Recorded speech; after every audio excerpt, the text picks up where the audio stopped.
It's 2:30. I would like to start on time. I'm glad to have you all here and have you interested in Zeitgeist-Impulses.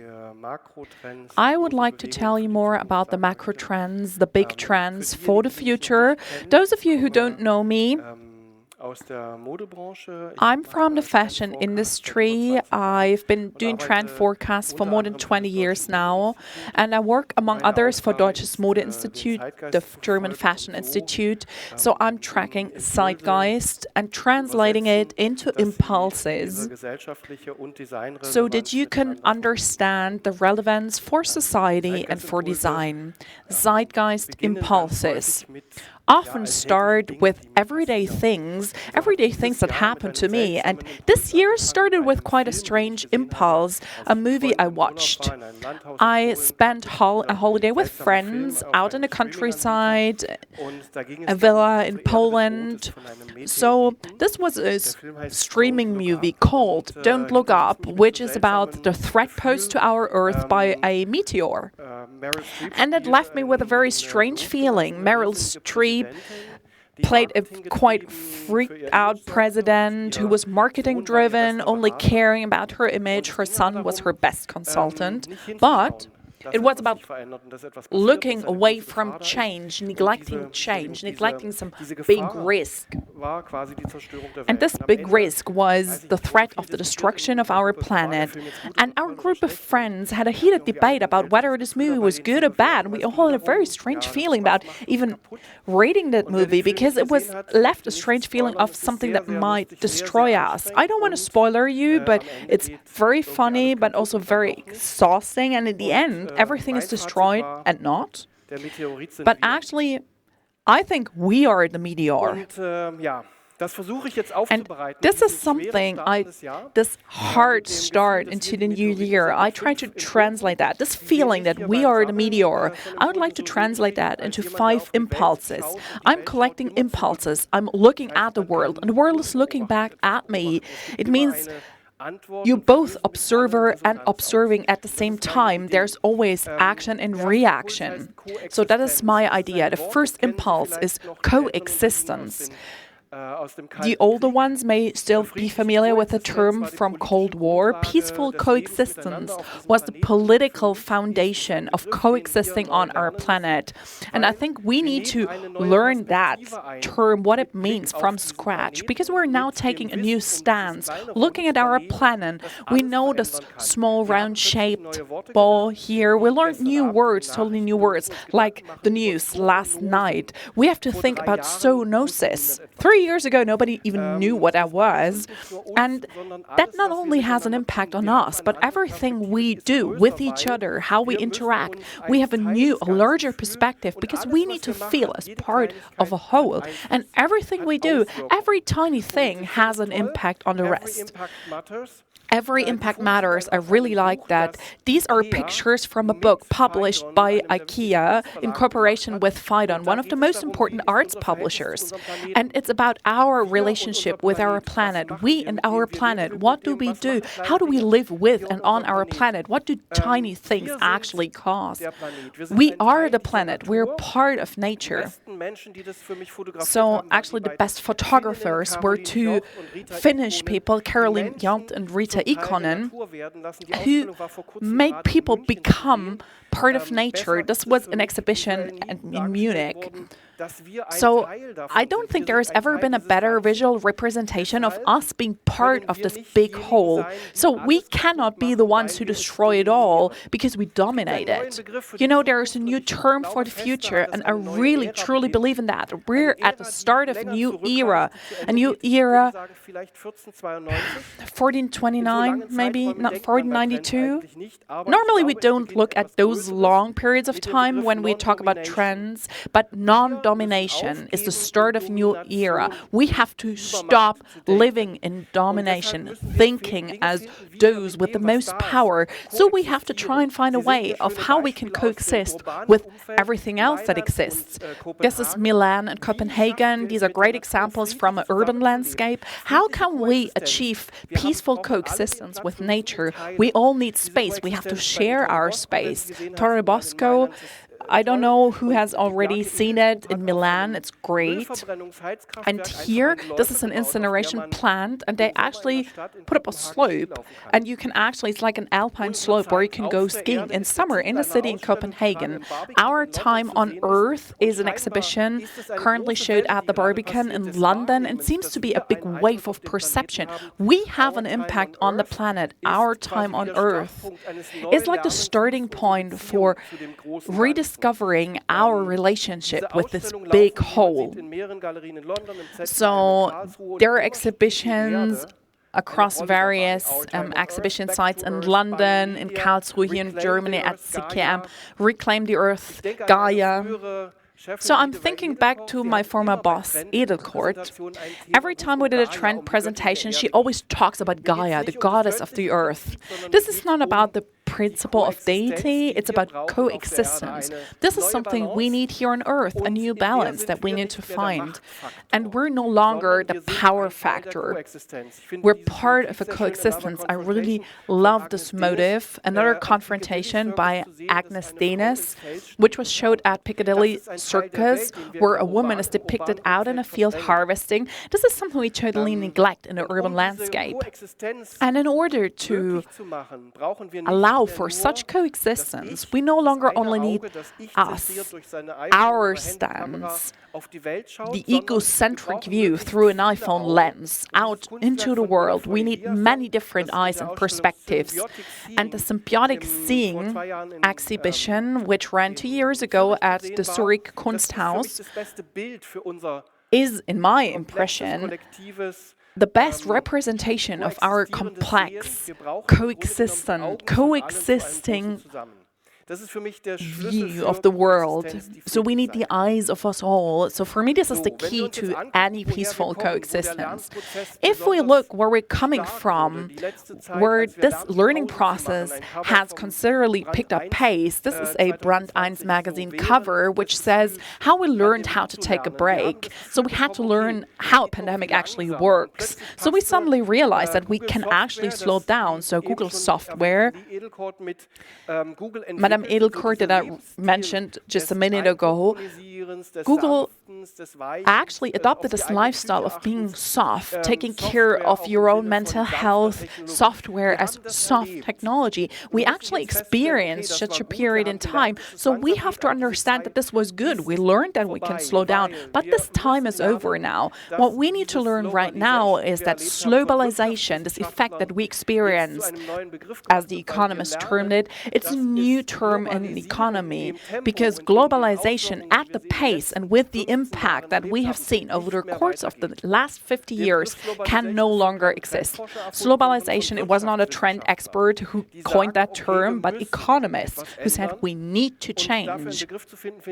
And finding a new term for that, that's excellent. We don't have a lot of time because we feel pressure. We already see change. Climate pressure. Our climate, our planet is changing, and we don't have a new world that we can simply go to. Hurry up, please, it's time. This is an art exhibition at COP26 in Glasgow, which was a reminder pointing out to us that we, mankind, have to address politicians. We do not have time. Hurry up. So there are so many things where we can see an aesthetic representation of that change. So this was a work by Raw Color, a design team. They do temperature textiles that represent the changes in temperature, in colors. So this is a design theme. We actually turn that into an aesthetic representation. I'm not convinced by that, I think. So this is a product campaign launched only recently. Should we slow down or speed up?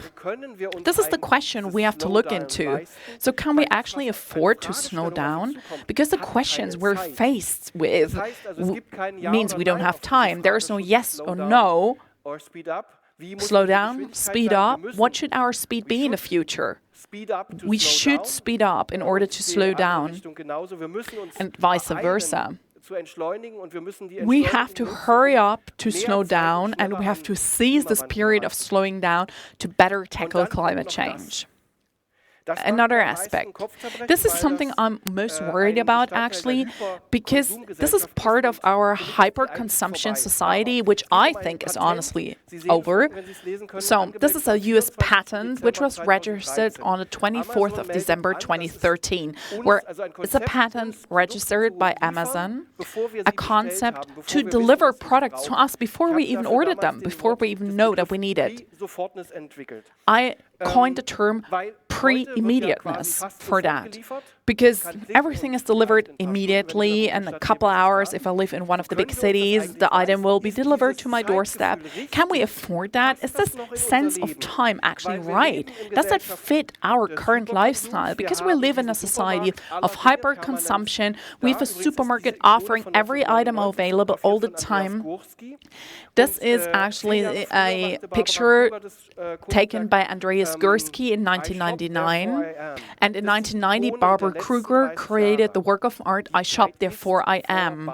But this was the last 30 years. That period is over. Hyperconsumption is a thing of the past. Conscious consumption is a thing of the future. And for me, it's a great example of how we can change our sense of time. This is a product by IKEA. I didn't know that IKEA does its own art edition. During the pandemic, I had enough time to discover that. It's a blanket, a cloth that you can cover yourself with, which says, "Here for you forever as long as it takes."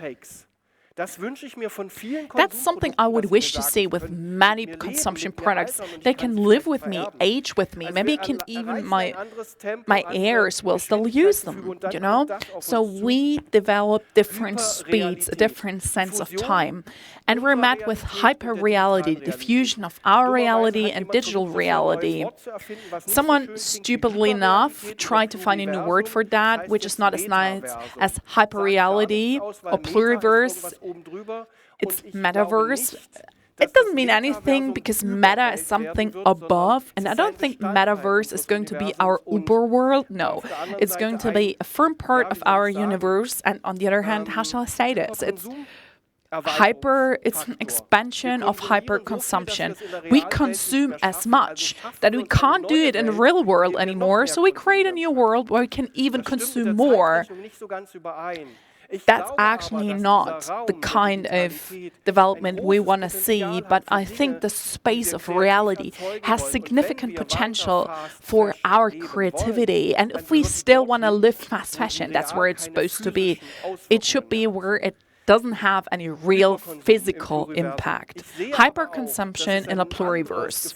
And I see a different sense of time, like the young people portrayed by two painters, Hans Eichinger from the Leipzig School and Delphine Finlay from the United States. They depict people, right, in portraits from the Renaissance that ponder, that reflect on themselves, reflect on the world. Seems to be a different sense of time compared to this phenomenon of hyperconsumption. And I think we need to have a debate about speed. This is an invitation for the Fashion Day of the German Fashion Institute, which will open next Wednesday, the 8th of June. Should we slow down or speed up is the topic of the trend presentation. You can also sign up online if you want to watch. The next impulse is a new term. Maybe some of you who are economists know that. Frugal innovation. Frugal. Frugal has almost vanished from the German and the English vocabulary because frugal means a quality or state of being modest, focusing on what's essential.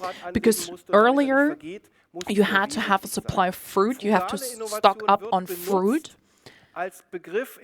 And frugal innovation, frugality is used for innovation in the countries of the so-called third world, because with less you can be more creative than in the rich countries, which is totally stupid attitude in my opinion. I think frugal innovation is a term we all should own, because we need to create something from what we have, which needs to be good and needs to be durable. Frugal means focus on what's essential and not use more than we actually need. And I actually learned about this term from an architect's exhibition from France, Switzerland, and Germany. That's why it says Frugalité Créative.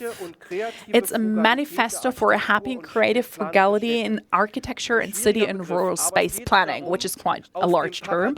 But it's about using Bauhaus paradigm, less is more, and translate that into the 21st century as less is better or less is enough.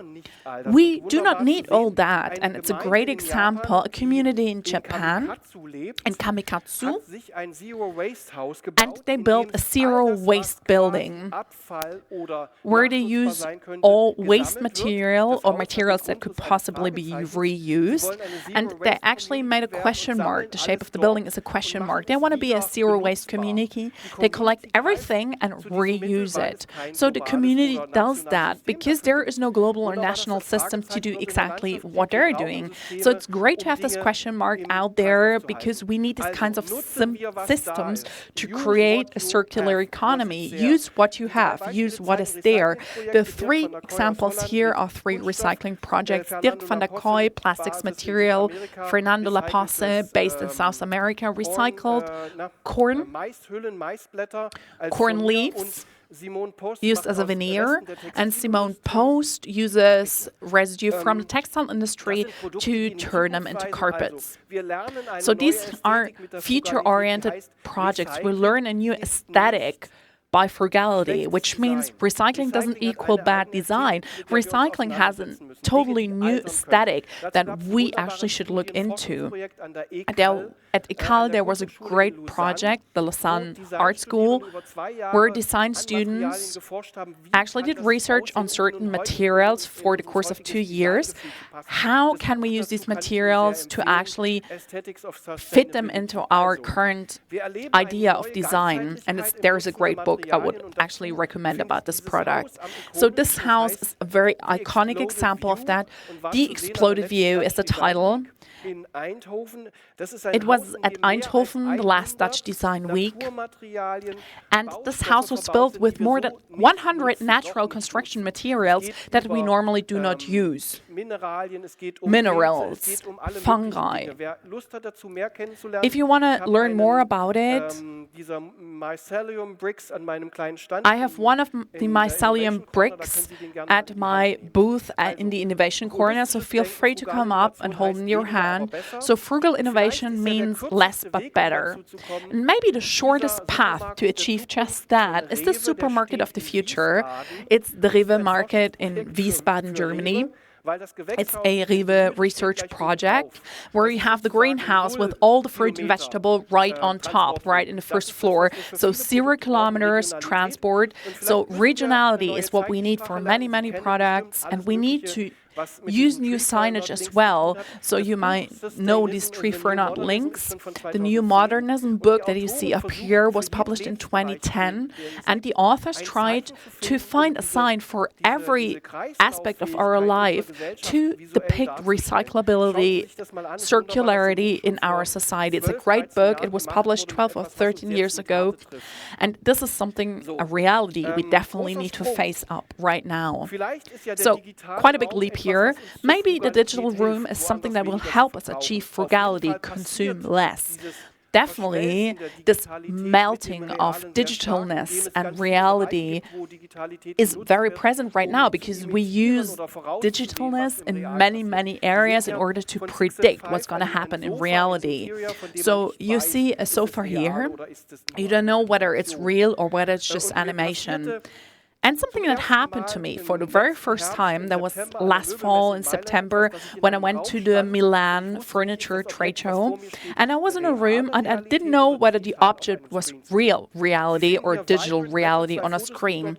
So these are two pictures I took at the same trade show. The designer is called Audrey Large from France, and she used 3D printing. These are scans from the city, like urban furniture, but it looks as if it wasn't real. It looks as if you couldn't touch them, but you could. So that was the first time where I got to know the limits, where reality and digitalness were melting in some way. So for me, it was like a leap of innovation. So I think this vibrant digital reality will give us very positive vibes. You should look at some artwork of Refik Anadol. You frequently find exhibitions by this artist, Galerie König in Berlin, for example, only recently. He builds visionary things which will get across the digital reality. So I think that's exactly what we need to do. And when we look at pop culture, they do that quite frequently. A lot of sexuality, pop, color. Here, this is Lil Nas X for Montero. Music covers. So what, if not passionate, could digital reality actually be? So I think we will explore a different side of ourselves if we look at ABBA, for example, the avatars. Actually, those were the covers from 1979. They look as if they were about to embark on an Enterprise mission and were to merge with Star Trek. But maybe that's the future of our pop culture. Survival in the digital age and space. And everyone talks about NFTs, whatever, artwork that is digital only, artwork that you cannot touch any longer. There's a huge market for the new digital era. You find great stuff, crazy stuff, stuff you don't need, stuff you definitely want to see, but it's definitely very inspirational to explore that new field.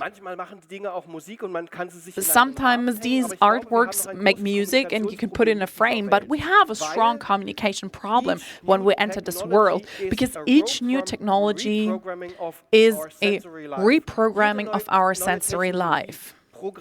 So every new technology reprograms our sensors, but we don't have any proper sensors for the digital world. Or have your fingertips changed, like when you touch your screens? No. Marshall McLuhan, a media theorist, said that in the 1960s, looking ahead, looking at what we're currently being experiencing. So we physically experience that something is lost to us if we can't touch any real objects. So our sensors need to work in real life and in digital life. So if we lose one of those two worlds, we're lost. So you should definitely think about exactly that aspect. If you want to follow the preachers of the metaverse, don't leave the real world. We need both. That's what makes us human. And new thinking, that's a Zeitgeist. There's a book with a strong relationship with Zeitgeist. It was published a couple of years ago in the Lars Müller publishing house in Switzerland. It's called Science for Peace, an impossible visual encyclopedia. Maybe we have some marketing guys here. Please, please, please, please look at that book and create a new language of peace. We need that in every product we create, not just for peaceful coexistence. Try to enter rooms where you'll be able to explore infinity and feel like the part of a large whole. Yayoi Kusama does great infinity spaces. You can now see them in London. So you enter the room and a part of the room. So it's great to have a physical experience of coexistence. And one sentence I would like to tell you is, I am because you are. I am because you are. That's the basic principle of the South African Ubuntu philosophy of life. Thinking that through, it means it's perfect, peaceful coexistence. That book was recently published. It was written by the Archbishop Desmond Tutu's granddaughter, who recently died. So this book encourages new thinking, and thinking of cosmetic products. It means I can only shine, I can only be beautiful if you are. It's not possible that I feel good if you don't feel good. It's a great guiding principle for coexistence. And we're about to see a large arts festival. Documenta, an Indonesian team of curators is responsible for Documenta, and they're following a principle that stems from their Indonesian culture, which is called lumbung. So I'm teaching you a lot of foreign languages today. Lumbung means we share the common good. That's from rice cultivation, because if you harvest too much rice, you will all put it in a common barn, and together they will decide what to do with their communal riches. Lumbung will be in Kassel. It's a festival of sharing, and sharing and coexistence, I would say, are guiding principles for our future. However, this does not mean, how shall I put this, we should not lose our humor, just think in straight lines. I think design should practice undiscipline. Design should visualize excitement. And the new glossary of undisciplined design definitely does just that. So, and at the Design Museum in London, there is a great exhibition by Yinka Ilori, which used color as a loud room, saying that's our common ground, that's where we live, and color will demonstrate just that. During one of the exhibitions I mentioned earlier, I read a sentence which I think is great. So, mankind dominates our current age, Anthropocene. And the title from the Barbican Museum, Our Time on Earth, has a subtitle From Anthropocene to Symbiocene. So maybe we'll find our way into a new era of symbiosis, of coexistence. And I think this should be the motto for not just for the next season, but for the next time to come. We want to tell stories about common survival, coexisting, creating opportunities together in the real world and in the digital world. So much about the Zeitgeist, and during the second part of my presentation, I would like to show you examples from different themes that are strongly related to trend development in the fashion and cosmetics industry. Here we are.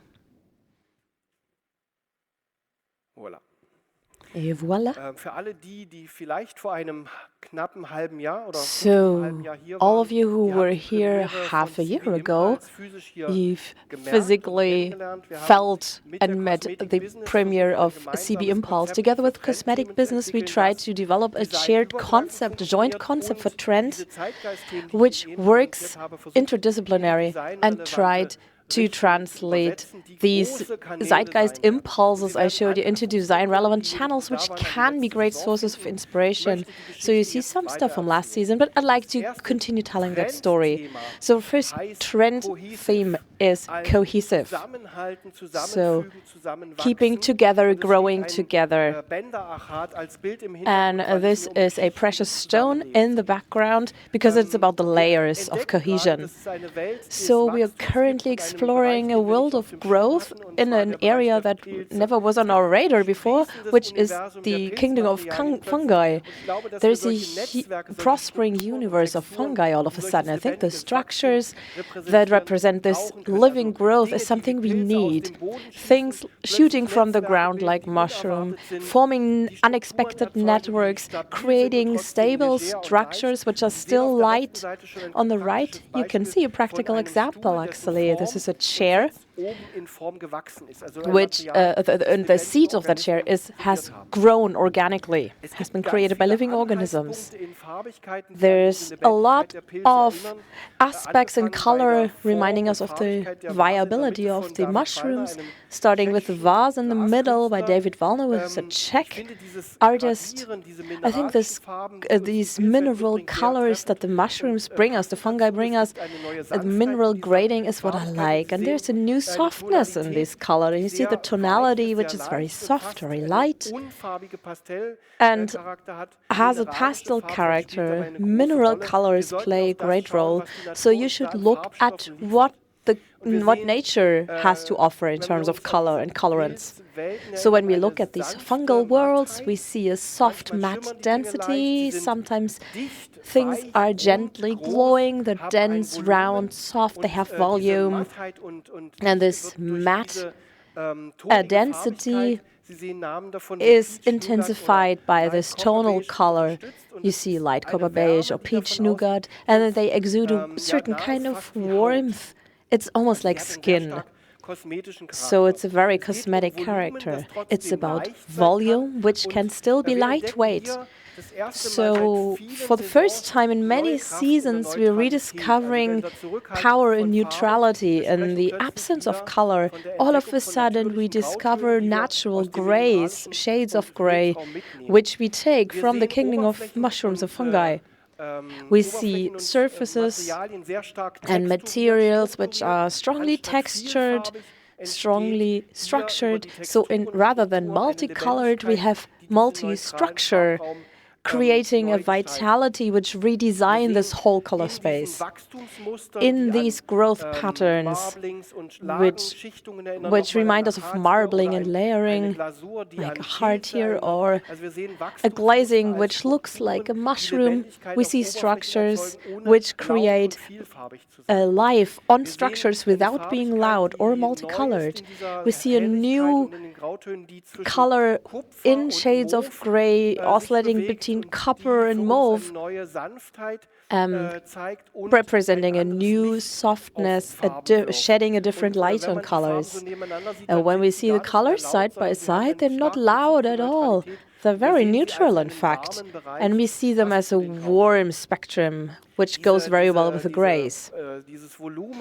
Now, this volume, this softness, can also be connected with the character of sponges or porous materials. So this is not a solid consistency, but soft and light airiness, which can be translucent or matte or opaque.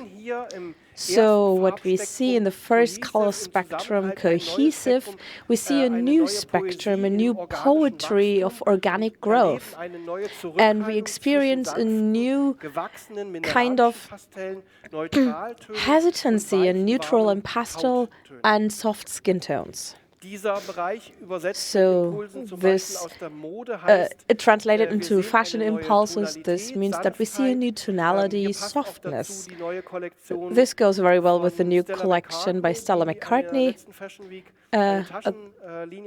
who presented a line of bags, handbags from psyllium leather.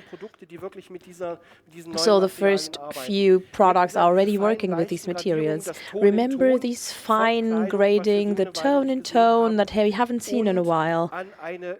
And a viability, a liveliness which translates into structures, a silent passion for this neutrality of cohesion. So the fashion spectrum we see on the catwalks is a rediscovery of neutrality, to go tone in tone, and we see a breaking out of the casual toward more structured clothing and a new perspective of what does tailoring mean. So clothes tailored to be worn for a longer time. This is true for both women's and men's wear. So this is the first complex of topics of colors and materials translated into cohesion, the poetry of organic growth.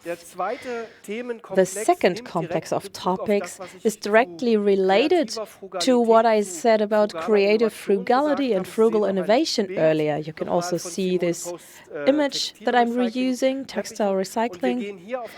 And this takes us to materiality and colors that are taken directly from nature. So colors and shapes translated, and including the aging process. So you see things that have grown, the bergamot lemon, lettuce leaves, mispels in various seasons and various colors, and we're translating them directly as a new liveliness with a depth that only mature grown colors can have. And this maturing of things is an entirely new aspect we're including in our colors. So you see some things from the food industry. We have forgotten that things don't always have to be preserved using preservatives. In earlier times, things could mature by fermenting them, by drying them. And we believe in those things. We believe they will come back, that we will relearn this, and this will change the world of colors too, because we will give these colors a mature character. And I like the tonality that's created by this maturing. So long-lived means that materials can go through a second or third life cycle. These are the veneers by Fernando Laposse, together with a house which integrates the old and with the new. And this creates a new aesthetics of material, which gives these colors a different life cycle. This may be the entire range of greens, for instance. We turn green things into green things. So separating waste, recycling waste to make sure it's tonal.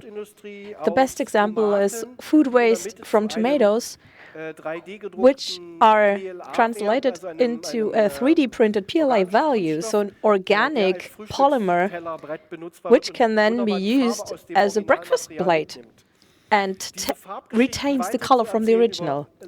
Keep telling that story using long-lived material processes and accepting that colors fade, they age, they deepen, they ripen. That is something we need to relearn in our short-lived culture. So you can see that the colors may lose their brilliance but can still stay intense. Other materials will have this character already, this aging character, like this foil material on the left, constructed from food waste and polymers, so from waste from the food industry. Or Piet Hein Eek, a Dutch design carpenter who uses scrap wood and turns it into new furniture while keeping the traces alive.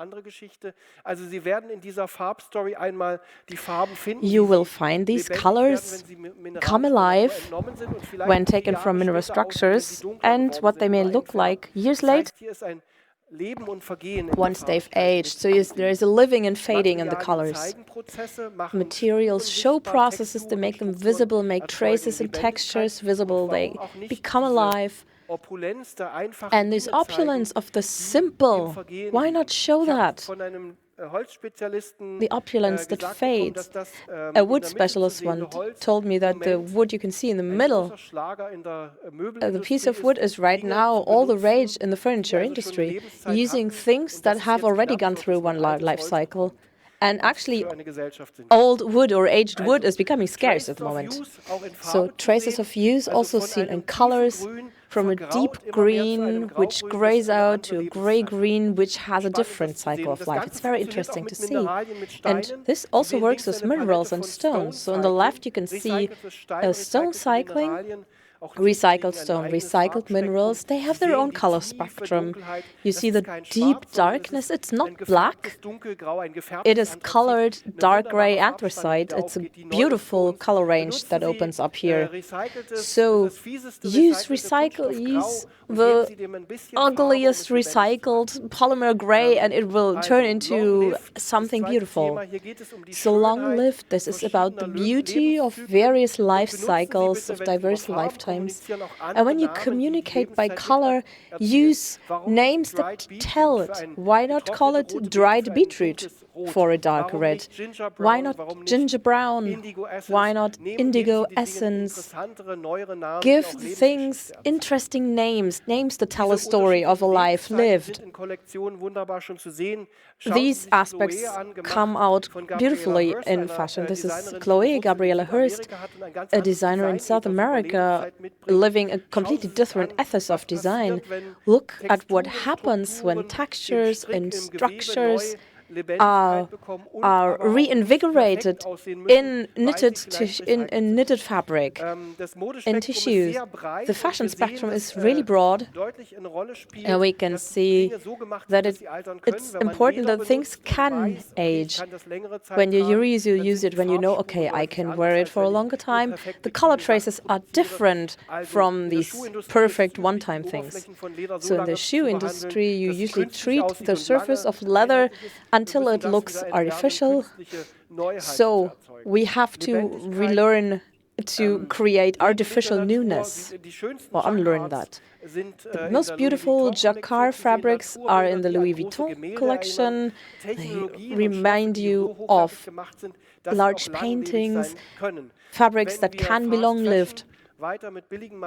If we continue to make fast fashion a mass product, then we cannot live on recycling alone, because the material is so bad that it cannot be recycled. So fast fashion products can only consist of hyper-recycled material. If they're short-lived, they must be as recyclable as possible. So long-lived a philosophy of colors which includes various lifetimes, and thus creates a new image of color.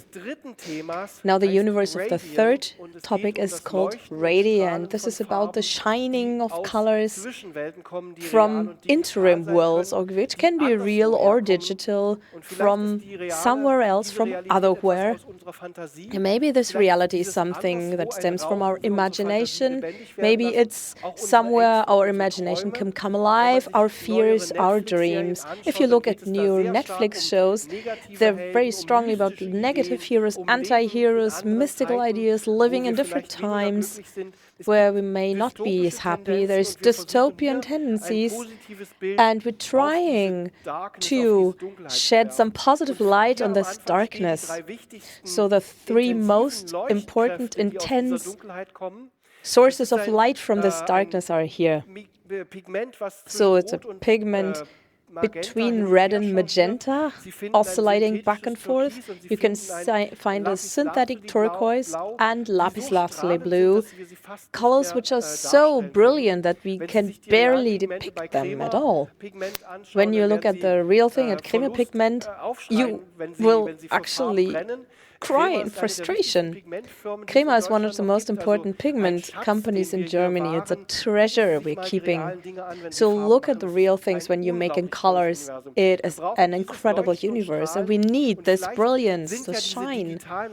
And maybe these digital landscapes are there in order to rediscover this brilliance, because what we see on a screen is always lit and a bit more intense than our reality. But I think nothing beats a real lapis lazuli shine. Oh, by the way, these digital universes, if you want to meet them, do go to see Team Lab from China or Japan. Sorry, I'm not sure if it's Japanese or Chinese. There are wonderful installations that can make these worlds you can experience them. So we see a new age of discoveries, because this digital space is a new continent, or maybe even a new planet. Different plants grow. They may look translucent. They may look like pictures of holographs. And this color and the specialty of that they look as if they were radiograms, if they were X-rays, if they had a certain inner shine. This mushroom photographed by Christopher Edward Rodriguez is bioluminescent. So it's different lights, different environments where these colors form. Now this material turns up again that I showed you in Zeitgeist, a digital real thing, and the effect is what matters. It's about everyday things which may be a little bit special, something like everyday couture, furniture, design objects, which have a certain shine to them, a certain effect, a certain glow, like this cooperation of Marianne van Obel and Swarovski. At first, I had to think of a gas ring on a gas stove, but these are actually Swarovski crystals from a certain color spectrum who light up like opals.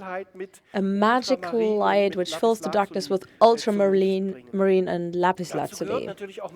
This also includes material which appears immaterial but is real, such as recycled polymer on the left, or archetypical objects from glass or recycled acrylic. So there's a new spectrum for transparence and translucence which can shine. And of course metallic surfaces belong there as well. We're talking about a new generation of sensible, sensitive metallics, which are not like chromium, but they're just oscillating, matte, and objects who open up new worlds with 3D printing and make couture possible in everyday life. So look at these 3D printed furniture or vases, these objects. Great things happen. And maybe there's a world beyond our imagination which can create designs with artificial intelligence, because we are not even able to think of this complexity. So this is a space of red and violets, which are multifaceted, multi-layered, charged with a lot of erotic energy as well. This plays a huge role. And all of a sudden, we're discovering objects from the digital world. On the right, it's real. On the left, it's digital. They seem to have grown, and still they look strange. They have a strange growth to them, seem to come from a different universe. On the right, by the way, these are objects of desire, a fusion from sex toys and children's toys. And these dark tones are suddenly echoed in special pastels, which support this brilliance from the darkness, and they have something icy about them, something almost non-color. So radiant, this is a complex of topics where the shimmer of the digital and real catches in a color spectrum which shines from darkness and creates reflexes. And in this new age of discoveries, we see a new kind of elegance, which we think is artificial, something that's created, something that's digitally perfect, digital landscapes which challenge our senses. And this real digital creates a new coolness. And we have colors and objects and give them new life with this. And when we look at fashion, we can see something that is on the one hand elegant and on the other hand almost fetishistic. So imagination and dream worlds clash with reality, and they barely seem to have to do anything with each other. And in menswear we too see that, a very, very bodily expression, and then also very exclusive materials. So radiant is the shine of digital real, a color world where we learn to shine, to be brilliant, where we carry the digital into the real world and vice versa. The fourth area of inspiration is interfere. It means to get involved, to interfere by adding color, to connect things.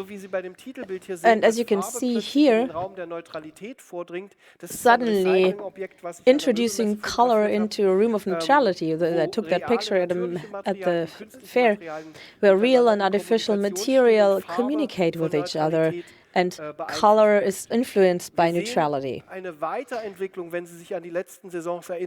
If you remember last season, we see that the colors remain loud, but they're played loud and quietly. So we see a pacification in the harmony of colors. We see that the intensity is caught by neutral colors. Transparency also plays a role here. And the panels I photographed here in Milan were back then high-tech fabrics by a Japanese company and they served as room separators designed to protect us against infection in times of COVID. So they're very color intense, but when you sit directly in front of them and look straight through them, they're transparent. So I thought that was great, this refractive angle, and to play with that. We see that green has a momentum in the spectrum. Last season, we talked about the development of massive green, which has a dark quality, like the window panes in this presentation of Human Race with Pharrell Williams. The power of a single monumental color has been taken over by green, and we're developing this green further, but play it in dark and light tones where they come together, and we also embed this in a neutral space. So not just green, think beige, think neutrality. We also see this massive power on the polar side of brilliant, bright red and pink. And we also think that this has been intensified. But again, we need to put this into perspective with other colors. We see a meta contrast in this. Between the green and the pink spectrum. These furniture objects, very good. The cabinet at the bottom, which is turquoise green with pink. So something is being formed, new binary codes, new binary colors, contrasts, new dualities. And this playing with duality creates awesome surface structures and textures where colors play, which are then overlap. We use objects and things and design products, packaging, in order to confront colors as an additive means.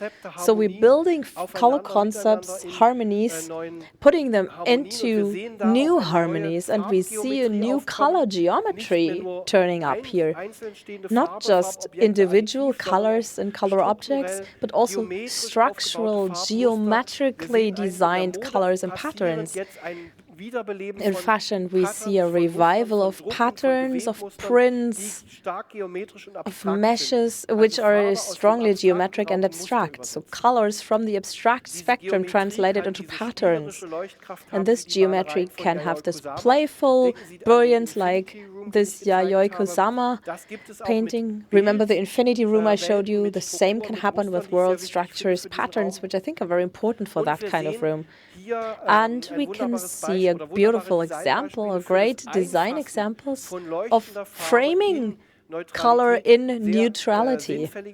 So a very important example here, Nomad Studio in Hamburg. This is a carpet using neutral recycled wool with recycled polymer fibers, and one is caught in the other and continued and made use of.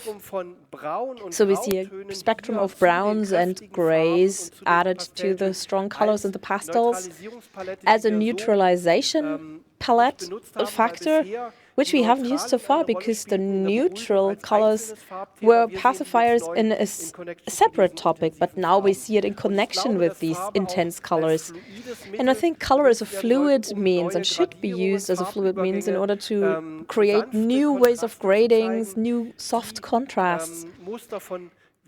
And the patterns of, well, how shall I put this patterns of communality.